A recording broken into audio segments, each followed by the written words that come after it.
Hey guys, before we get into this video, I'm going to ask that you politely search my channel and go ahead and click the subscribe button. It is my goal to obtain at least 100,000 subscribers by the end of the year 2024. I know we can do it and I appreciate your support. Now let's get into it. Hey YouTube, welcome back to my channel. For today's video, we are going to be talking about a widely discussed topic, which is GPA. I can't tell you the number of questions and emails and messages I received in regards to GPA, so I figured I'd make a video to make things a little bit easier for you guys. So if you're interested in learning more, keep watching the SororiTEA Talk. So if you have questions in regards to transcripts and how GPA factors into your transcripts, check out my video on transcripts that I already have on my channel that I'll also link somewhere for you guys. But a common question that I get in regards to GPA is if-then situations. So if I don't meet the GPA requirement, what happens next? Or I have these other things working for me. I have leadership skills. I know somebody, this, that, and the third, but my GPA isn't there. What are my chances? And I really hate answering that question, just the what is my chances question, because like I've said before, I'm not in your sorority chapter members' heads or fraternity chapter members' heads. I can't tell you exactly what your chances are because I'm not a member of that particular chapter. I can only give you the straightforward facts based off of information that I know in regards to membership and just me snooping around their membership requirements page because it's public information. I can do that and you can too. So my answer to anyone who has questions in regards to just not meeting the GPA, for example, the organization requires a 2.5 and by the end of fall semester I have a 2.49. What are my chances? If I'm being 100% honest, the GPA requirement is a requirement.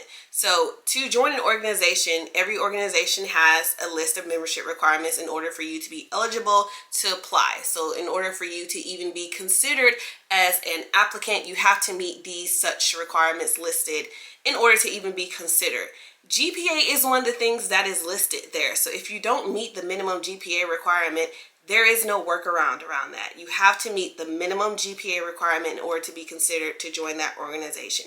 And the minimum is usually the 2.5. I've always told people to strive for higher. I will continue to tell people to strive for higher because you don't want to start your semester in spring or fall or what have you. At the time that you apply, you don't want to start that term with the minimum GPA and then going through your intake process, having to learn their details and still being in school plus your other obligations. You could put yourself in a predicament where yes, you've met the minimum requirements upon acceptance into the organization, but upon you being inducted and by the end of that semester that you've joined, your GPA could drop from a 2.5 to a 2.4, and now you're on academic probation. So I always encourage you guys to strive for higher just so you can have that wiggle room, just so you can have that space to kind of cushion yourself if need be, if things become a little more stressful or just more than what you thought it would be to where it's impacting you academically. Which brings me back to my initial point. The academics is the main focus of joining an organization. If you're not meeting that minimum academic requirement, then it's not likely that you're going to be considered for membership because that is one of the basics of requirements in order to join.